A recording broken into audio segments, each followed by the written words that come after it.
Hello and welcome to everyone watching. My name is Raven Crossing, and today we're going to be talking about the boys spinoff, Gen V. Gen V centers on a group of young adults that are attending Godolphin University, which in the world of the boys is basically a college for superheroes. As the show progresses, our characters find out a lot of crazy things about Godolphin University, as well as a lot of crazy new things about the world of the boys in general. So let's talk about it. First off, I gotta say, the lead characters in this show are really great.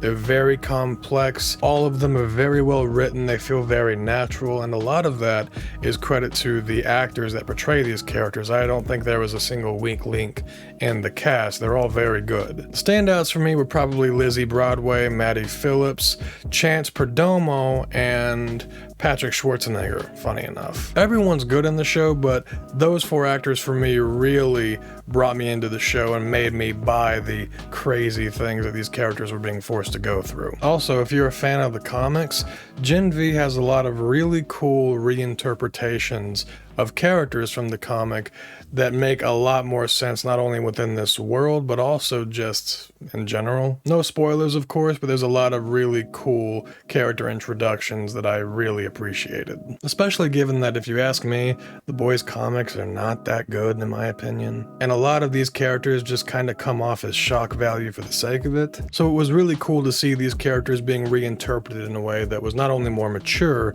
but also more believable. It was really cool. And as they always do with the boys, I think there are some genius approaches to certain social and political issues in the culture of today. No spoilers, of course, but there is a scene in episode 8 that I think does a masterful job at examining both the extreme right and the extreme left of our modern political climate. And they do it in a way that doesn't feel forced. It feels very natural for the world of the boys. It's honestly really impressive that they were able to do it and not have it feel ham-fisted or corny. There are also some excellent plot twists throughout the series.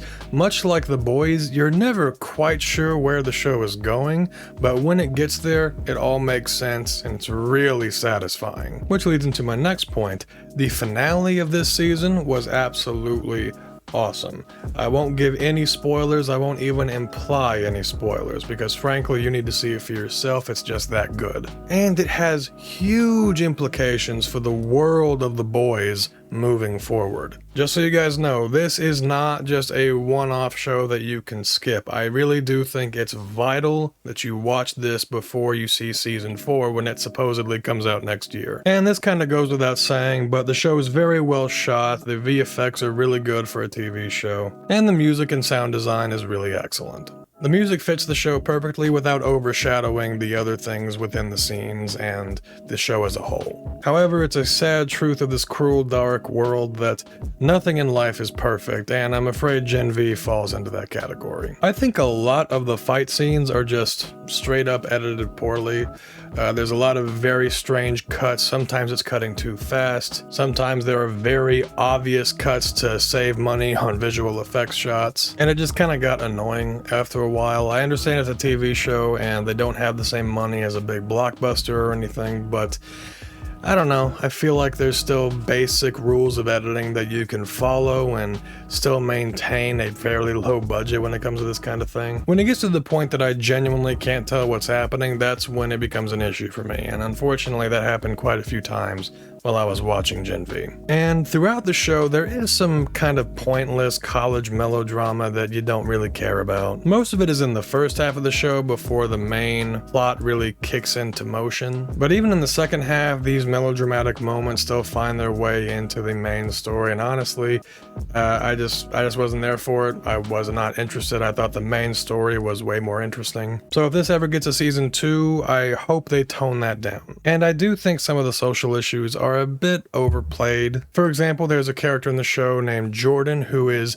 bi gender. They can physically change their gender at any point whenever they want, and each gender has their own set of superpowers. So obviously they're being used as an allegory for non-binary or transgenderism for the writers to kind of work their way around and explore that within this setting. And I think there is one really good scene that doesn't feel forced or ham-fisted that does a very tasteful job at addressing this issue in a way that doesn't feel cringy or forced. I was really impressed with how tactfully that subject was addressed, but then they just kind of kept going back to it, and after a while I just thought to myself, man, this is kind of diminishing a really interesting character for the sake of pushing a message, which is something that The Boys is like the king of avoiding, and I guess this time it just didn't turn out that way. It doesn't ruin the show or anything, and after the first half I think it actually diminishes quite a lot. It doesn't become much of a problem at all. But during that first half, I'm not gonna lie, after a certain point I was like, guys, I get it. Now for the more nitpicky stuff, the show can be a bit immature at times.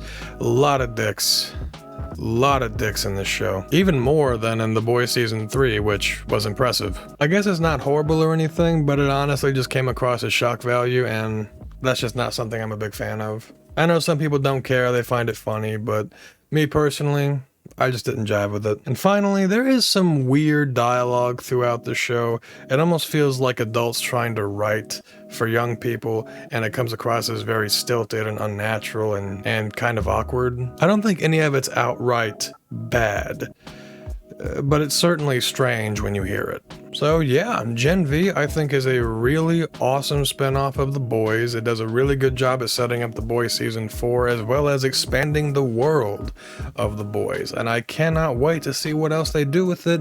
I really hope they come back to this section of the world at some point.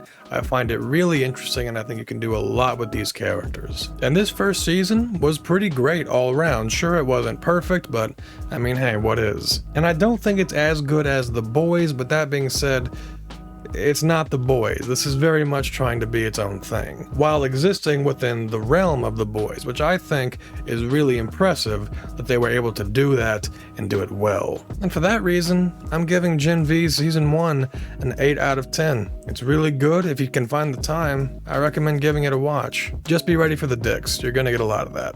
Just saying. That's all I got for you today. Thank you all so much for watching, and I will see all of you in the next video. Have a wonderful day.